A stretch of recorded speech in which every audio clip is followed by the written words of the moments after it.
Okay. Well, hi, everybody that has joined in on this introduction of my online schooling. I'm glad that you are interested in getting some teaching and training on your miniature horse and preparing it for therapy. My name is Bonnie Prestegard, and I'm from the state of Minnesota. And I've been doing this since 2011. Actually, here in Minnesota, I have plowed the way here in Minnesota in my area.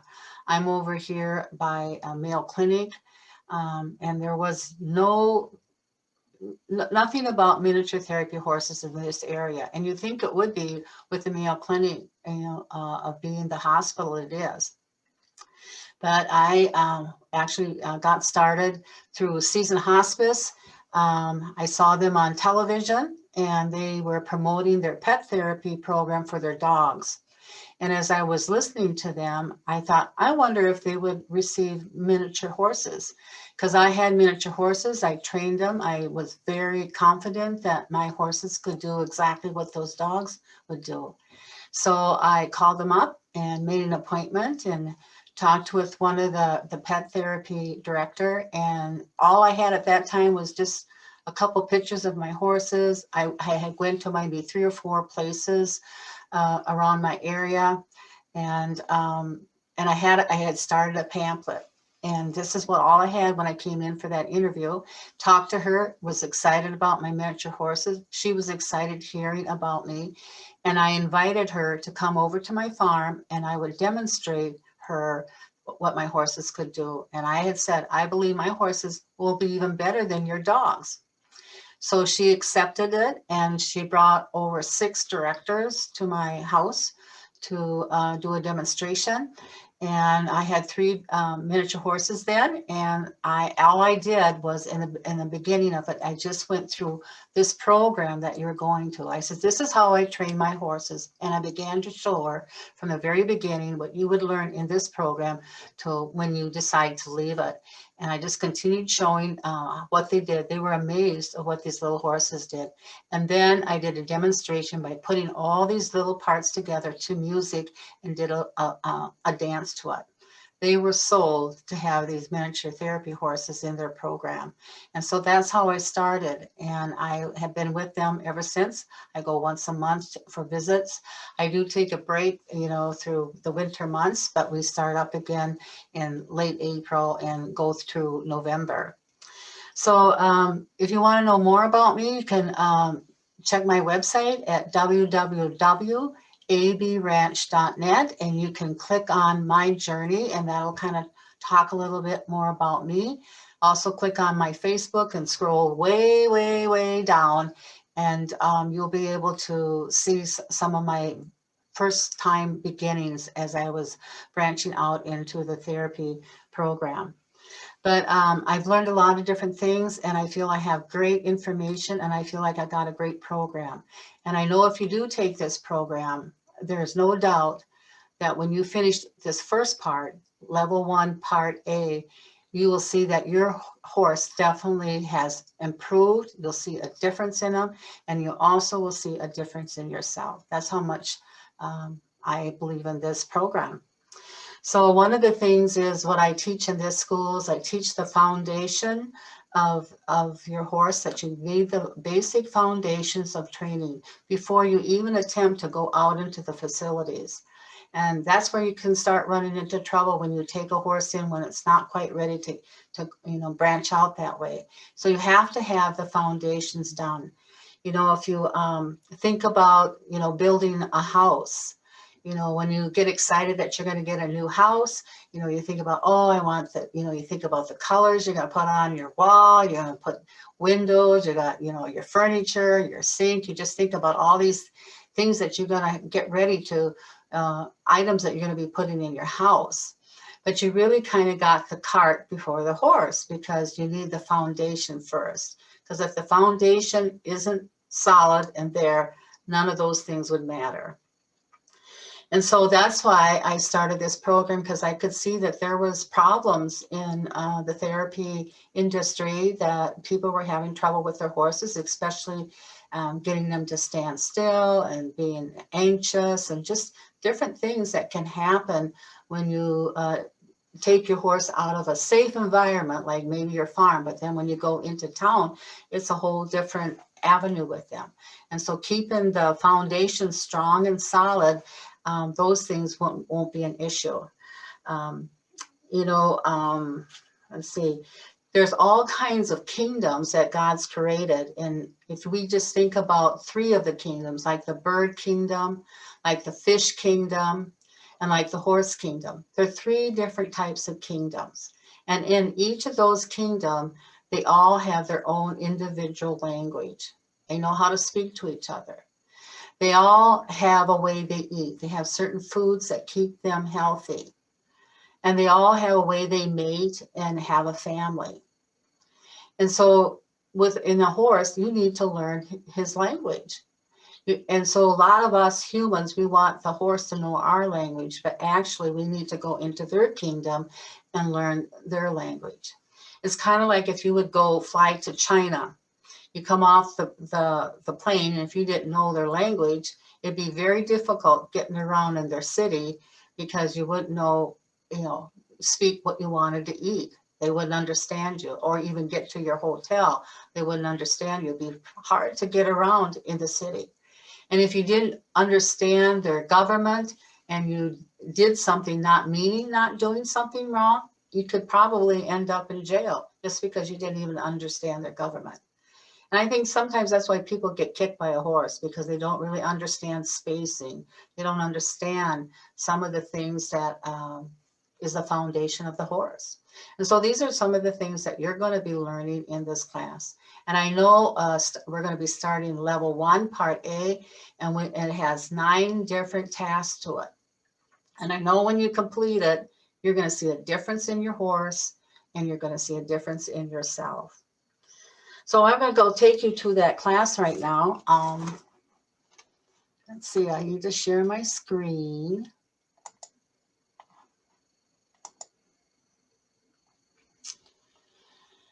And then I go to foundational school.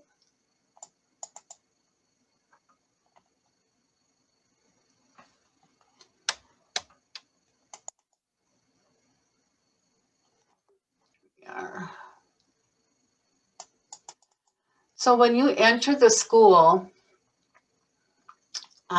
you'll see this. This is the program.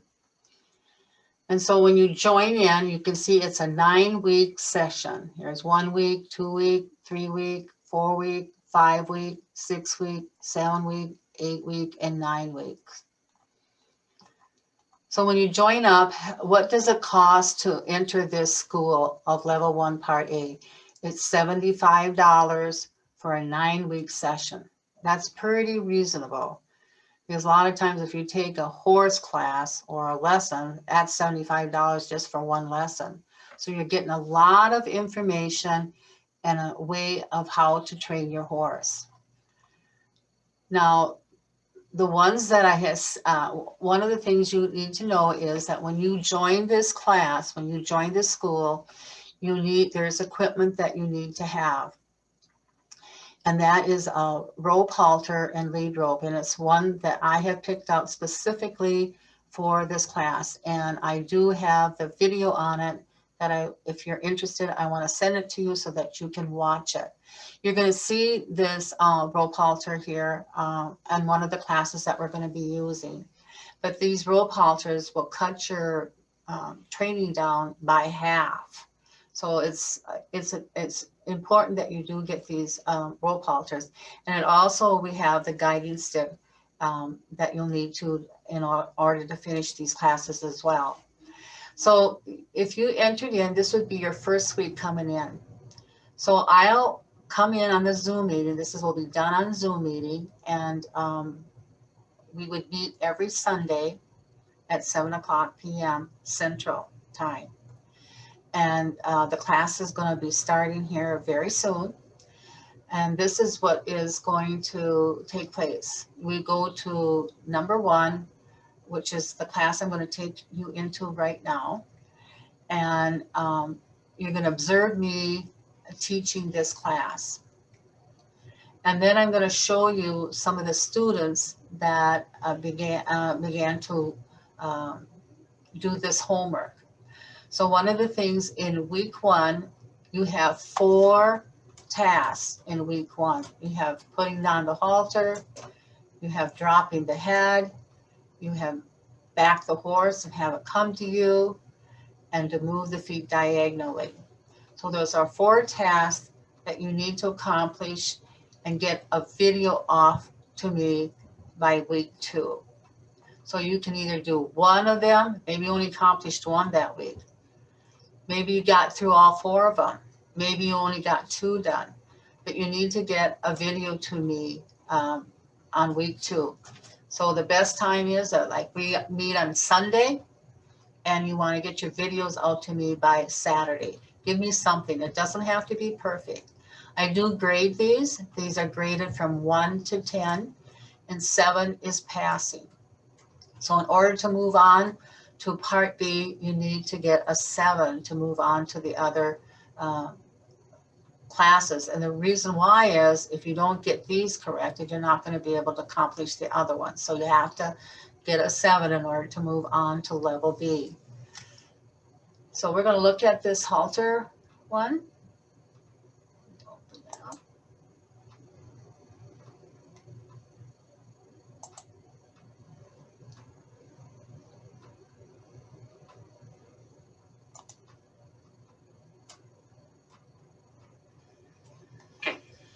Hi, student. Now, do I have to optimize this, Rebecca? I do, I bet you. And then I'm going to widen it. Okay, this is me in the wintertime taking this. So you're going to see different videos in the summertime and the fall time and the winter time as we're taping, trying to put this school together. Students, and now we're going to start to learn how to put on your rope halter correctly. And there's 3 phases that I use. Prepare for a position to take a transition. So you need to prepare to get your halters ready before you put them on your horse. I see lots of people going to get their halters, the rope is dragging, they've got a big knot in there. Think about, I'm going to go get my horse. And so I'm going to go get, this is Gracie that I'm going to be working with today to put the rope halter on, and I'm going to get her and show you how I put the rope halter on. So I'm going to get the rope, get her. This is Gracie.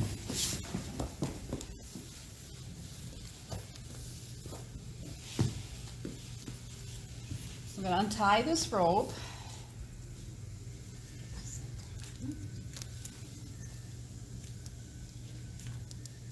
And we'll pretend that she doesn't have, never had a rope on her. And I'm taking my halter and I'm going to move her head over towards me so that I have more control over her. Bring my rope over here. Make her head drop. Have the halter. Flip the halter over her nose. And as you can see that my hand is around her neck. And as my hand is around her neck, her head is dropping. Instead of having it up in the air, backing off, and just making a fizzy. So now I've slipped the rope over her neck, right behind the ears. I don't want you flipping the rope over because it can slap her in the eye, which would make her put her head up, and you start bad habits. So I'm adjusting the nose band, and I'm taking the rope, and you see this little eye.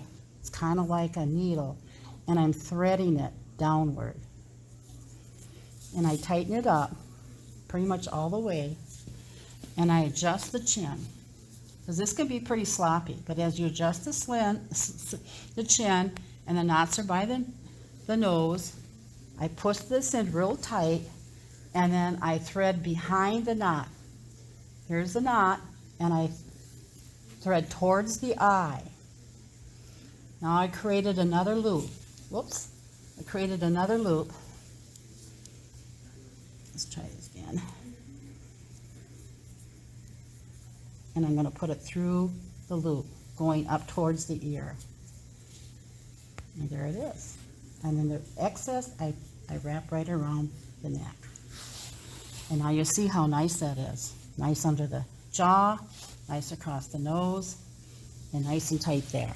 And that's how you do it. Now, one of the things I want to show Hi, you students. in this is when you're putting this halter on, I'm going to move it over here. In order to keep it, when my students miss a lot when they're doing this, And as you can see that my hand is around her neck. And as my hand is around her neck, her head is dropping. Instead of having it up in the air, backing off, and just making a fizzy.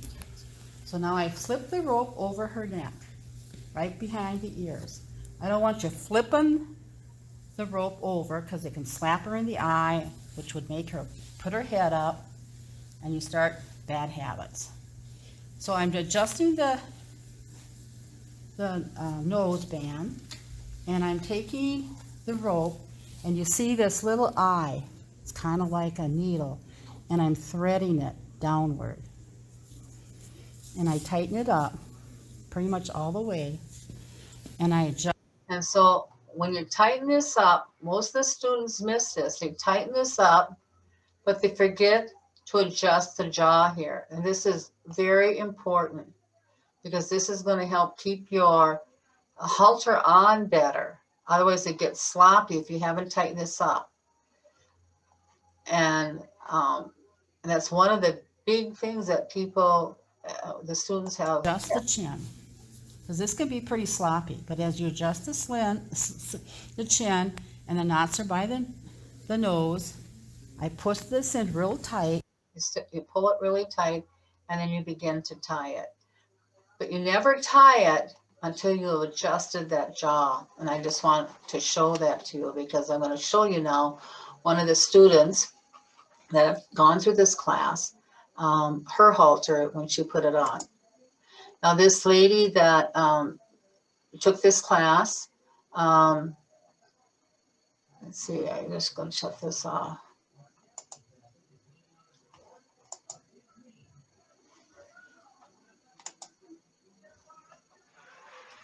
When she took this class, let's see, where's the students? Right here. She had told me that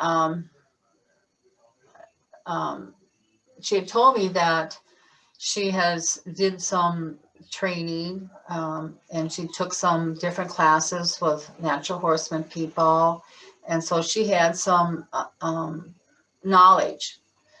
And so this is her. And she was very familiar with the halter, pretty much. It was the same kind of halters that she has worked with before. However, she didn't have one like this, but she said she worked with it before. So we'll just open it up.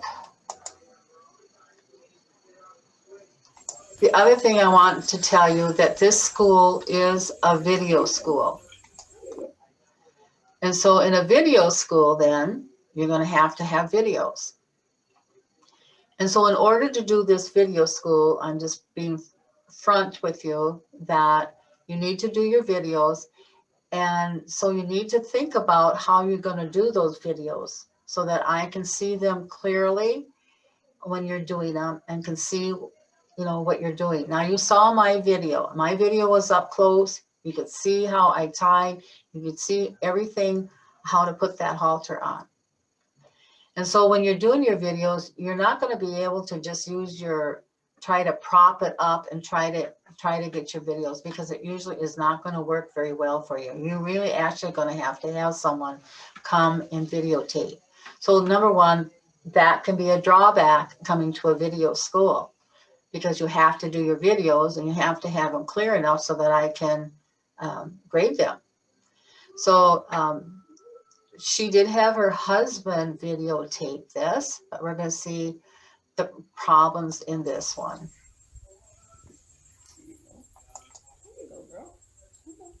Now she's doing fine here. Her horse dropped her head. She's draping over. That all looks really nice. The trouble is I'm not seeing it. Now she's figured out that that I need to see it, but her hand is in the place for me to see. I can't really see what she's doing. I'm assuming she is doing it, but I can't really grade her on that because I can't really see. So this, when you are doing your video, you want to be able to turn this animal completely, the head over the other side over here. Well, it'd be to my left when I'm looking at it. The head should be over there and then come around so that we can see how she's tying this horse up. Can't really see it. Her hand is up there. She's doing something.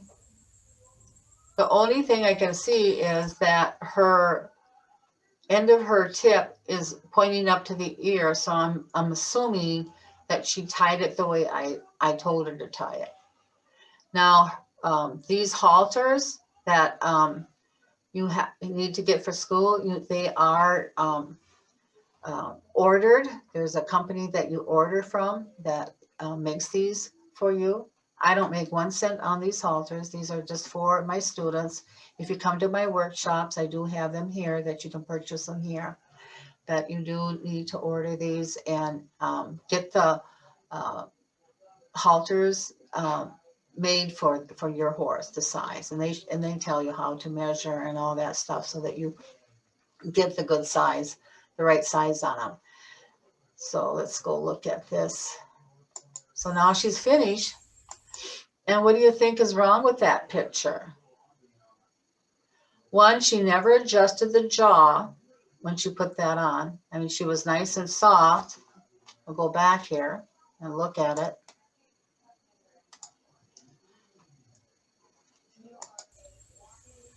So she tightened it up, and before she tightened it up, she should have adjusted this jaw.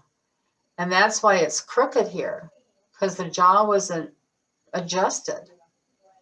And then she went ahead and tightened it up, probably did all the right things, and she's ready to go.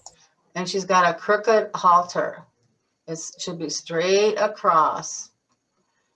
And why? Because she didn't adjust the jaw.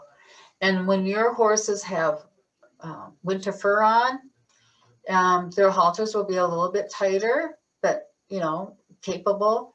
But when the fur is off, they're going to be a lot more sloppier. So if you don't start practicing doing it that way, you're going to have a crooked halter, which then you lose your connection of pressure and release with your horse. So I'm going to show you another video of a student that did put this together. Let's see. I always have to go back down here. I don't want to.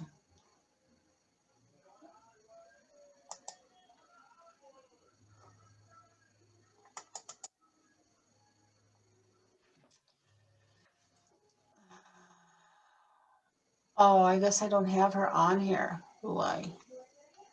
Oh, we'll do Anna. Anna did a different one. Open.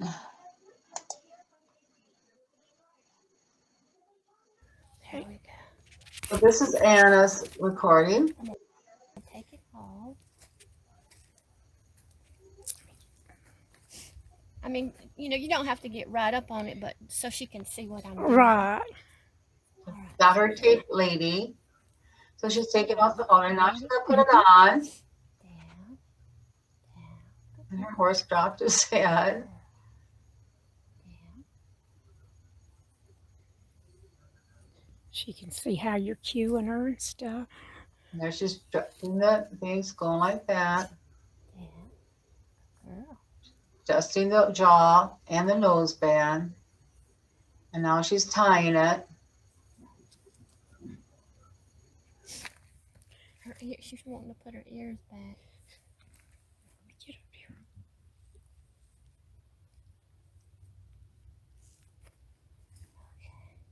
That's good.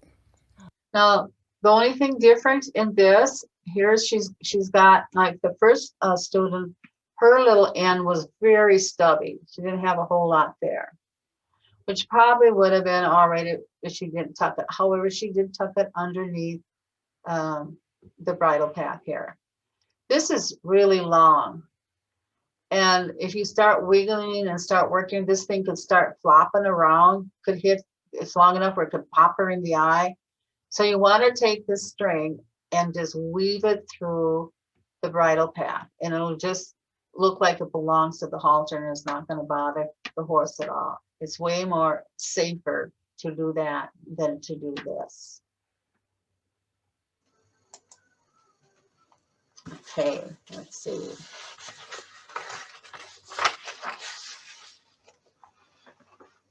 All right, I'm going to move over to, I'll put this down.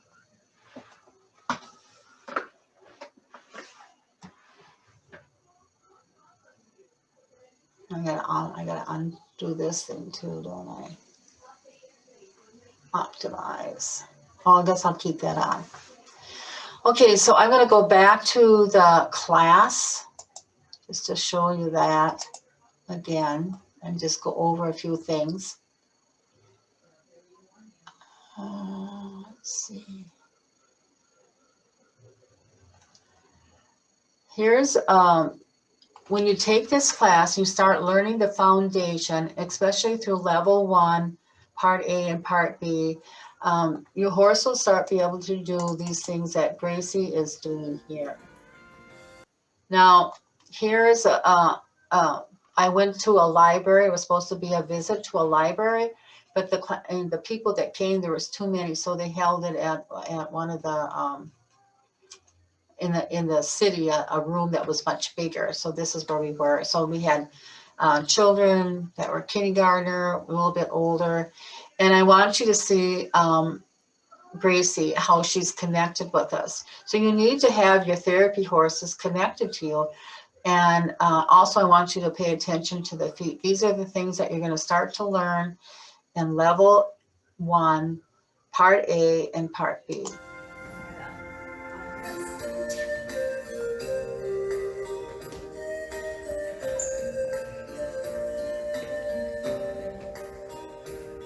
Very connected to me. Want your horse connected. I got crooked there, so I'm asking her to move her butt over.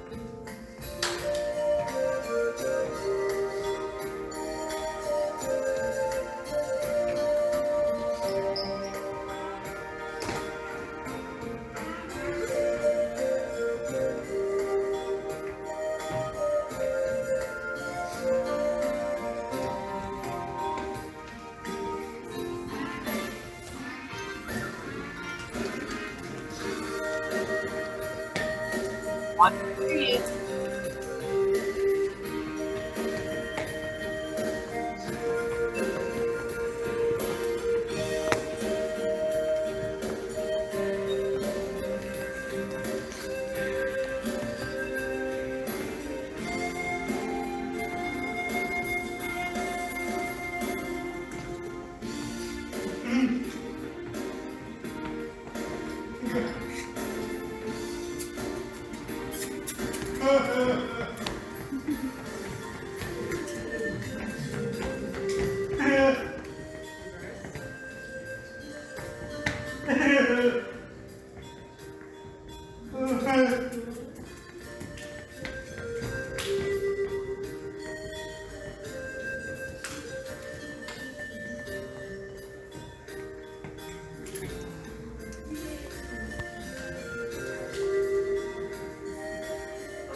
Now watch her when she stops when I stop and walk nice and soft and get off.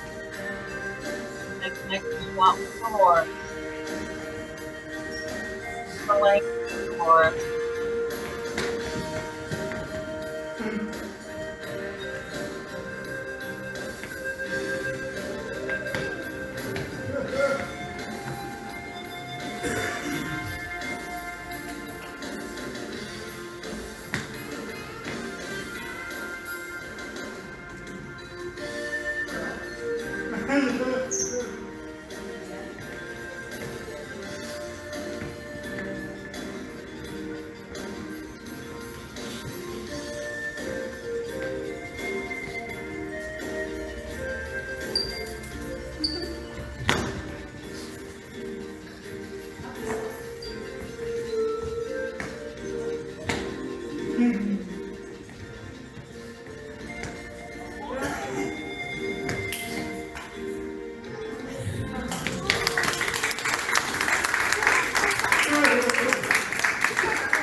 Okay, did we have the, here it is.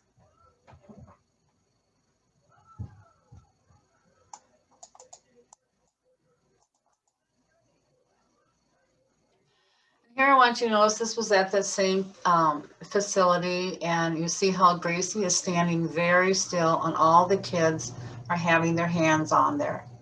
You know, some are in the back of her, some are in the front, and she is taught to stand still. No matter what, she's to stand still.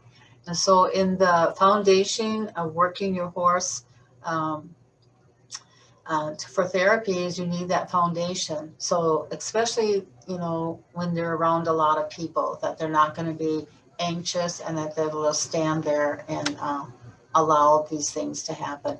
And that's part of this program.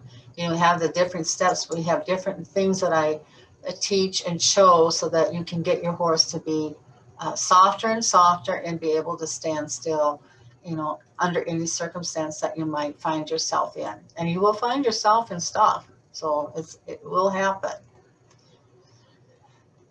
Okay. So in order to, let's go back to the class and look at. So this is your school curriculum for level 1, part A, which is $75. It's a 9-week session. I'm hoping to start this class on April 11th. I need to have at least 5 students to open this class up. If I don't have 5 students to open this class up, then we will wait for another 3 weeks and offer it again. And once it gets started, it'll be 9 weeks before I get moving again on it. I have classes going on now in level B, and they will probably be moving up to level 2 if they wish to go. So this is the way it looks. You know, the first week, these are the tasks that you need to learn. And so we would meet on a Sunday at 7:00 p.m. Or I might have a different class. If you're in a different class, it might be Sunday at 3:00 p.m. It just depends where that class might fall. But it'll be either 3 p.m. or 7 p.m., depending what class is going on. And so we would meet the first week together on Sunday. I would meet with you, and I would go through each of these videos with you, just like I did tonight with this halter one, and show you the pitfalls that you might find yourself in. That's what makes this a little bit unique. I'm here to coach you so that you be able to see some of your, you know, that you don't fall into some areas that you're going to have some holes in. It's kind of like you can, when you buy a DVD, a teaching on a DVD, when you look at the DVD, it's not really anything what the person, you know, isn't that like it's a bad DVD, but when everybody observes a DVD, they see it differently, and they don't see the in-between stuff, the stuff that they're not getting, where their hands are, or where they're standing, or adjusting that jaw. I mean, I think even when they had seen my video, majority of them forget to adjust the jaw. And so this is a hole that can be wrong in the end. You know, it's not going to be helpful for you. So you go through all these classes and then send me in a video on Saturday, and we would meet again week 2 on Sunday, either 3 p.m. or 7, whatever class that you may be in. And we would review your videos, and I would give you a grade on them. And you have 2 weeks to get your videos in. So week 3 is also reviewing students' videos.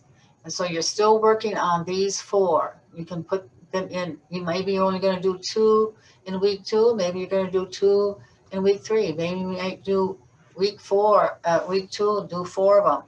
It's just depending how diligent you are in doing your homework. And you only have to think about when you are practicing with your horse, 15 minutes is long enough to do these. Otherwise, they get to be too boring, you're pushing them too hard. Just 15 minutes, 15, 20 minutes until you can see, you know, going through the steps that you've seen through these videos. So then after week 3, we go into some new tasks. We have 3 tasks that you'll be learning new in week 4, and one is backing horse out of the gate, and the other one is backing your horse and standing for 30 seconds and then come to you. And this is a really important one because this helps remove a lot of anxiety in horses that have them. But you have to go through the other steps as well. And then number 7 is you have to back your horse, stand, walk around to the right, and also walk around to the left, that your horse will stand still and stay in standing position. And that can be a difficult one to do as well, because your horse is learning how to stand. And we just start out very little and start to work up, because when you go into facilities, you're going to have to stand longer than 30 seconds. But this is where we begin. And then in week 5 and 6, you bring in your videos again. So that I can coach you and grade them, and we talk about them. You will actually learn from each other in your videos, just as you saw the students that I showed you with the halter. You learn from each other. It's really, really quite fun and very education to see that.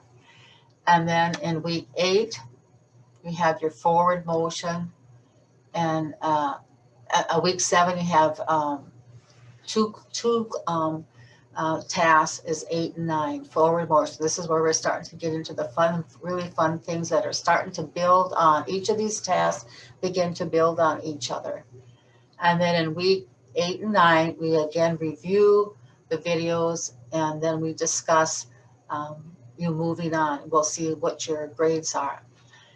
When you go on to level 1, part B, and get through those classes, I will be adding your grades from level A and level B, which you then would get a certificate of achievement with all the tasks that you've accomplished and passed.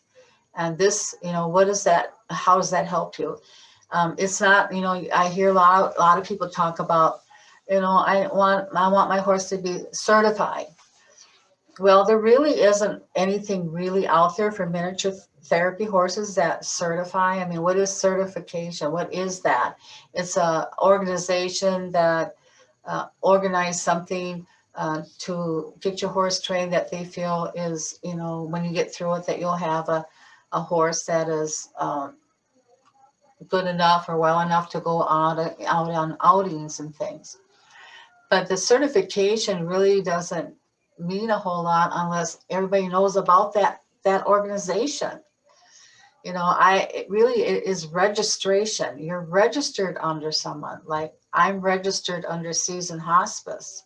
You know, Season Hospice and I got together, and so they recognized me as a therapy horse. They came out to my place. I gave them demonstration. They were amazed at what my horses could do. I got on their program, and I've been doing it ever since. And so I am registered under Season Hospice. So I'm under their program. When I go into a facility, you know, if I want to just go into the nursing homes and stuff, I just call them up. And a lot of times I really haven't did any calling. They've actually all called me. They heard about me, and I just would go into their facilities. So it hasn't been very hard at all to get into places once they hear about you. So in order to join up with this class, you would need to first order your halters, your equipment, and if you and I will give you the link to be able to order your halter and your lead. And then also we have a link for you to hook up to YouTube so that we can receive your videos. Now, Rebecca is here to help you, who you don't have to worry about your YouTube. We send you that link, and if you don't understand it, she's glad to help you get on and help you get into class. So that don't get afraid of that I don't know enough about. We can help you get on. We can help you get on Zoom. Marianne helps everybody get on Zoom or put it on their phone. So this is a school and we're here to help you get to school. And then you need to remember that when you are in a video school, you need to take your videos and you need to do your homework. And if you haven't completed, then of course you would just have to redo the class again. Hopefully you won't have to do that. So if you're interested in it, you can contact me. I will send you the link to see the video on your halters, the talk that I give on the halters and how to use them, and also the link how to order them. So you will have to custom make your halter for your horses, because if you go to that company, they do have stuff up there that you can find, and they'll say halters for miniature horses. The trouble is with the miniature horses that they have up for you can just buy without custom making them is I have horses that are 33 inches and under, and that miniature horse halter is way too big for my horses. So I encourage you to custom made them. They don't really charge you any more to custom made them. And they're aware of my school here, so they know when people are going to be coming and ordering them. So when the class is designed to come, and I'm having one here in April, you want to get your halters in and get your guiding sticks ordered as well. And that would be presented on a video that I will send you. If you haven't already gotten that video, I have sent the video to some of you. And if you haven't received that video, I can send it to you so that you can listen and observe that. So that's one thing first you need to get. So then here's the registration form. I would send you a registration form. This is your registration form. And you just put your name and address, your phone number, your email, the name of your horse, mare or gelding, the age of your horse, the size of your horse, and how long you have owned this horse. And have you participated in prior training with this horse? And if yes, please describe the training. And what are your horse's strengths? And what are the challenges with this horse? The cost to register is $75, and it's $30 for the training stick. Now, in the video of your equipment, I explain and I show you the training stick. In my training stick, I have like a ball at the end of it, which is less intimidating than these whips that they have.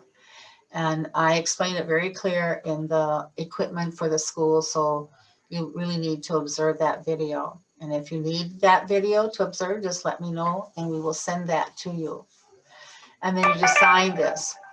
So you need the registration form, and then you can send the money directly to me by check, or I also have PayPal, that we can do this by PayPal. You need to get your halters and your lead, and you can ask me for that, and I will send you a link to receive your halter and your lead. And then when you register here, then you just send me the money for the school and the training stick, and I will send the training stick to you. And there's no postage on it. It's just $30 for the training stick, and that's all there's to it. So if you have any questions and want to know more about this school, please contact me through my email at bonnie@abbranch.net, and we will get together, and I can either, if there's a bunch of you, I can put up a little Zoom meeting. We can go through this again on a Zoom meeting, or we can talk about joining up in the class. So thank you for taking the time to look through these classes of video classes that I have available for you. I know I have a great program. I hope you'll be one of the students that are going through it already now. Have a good evening.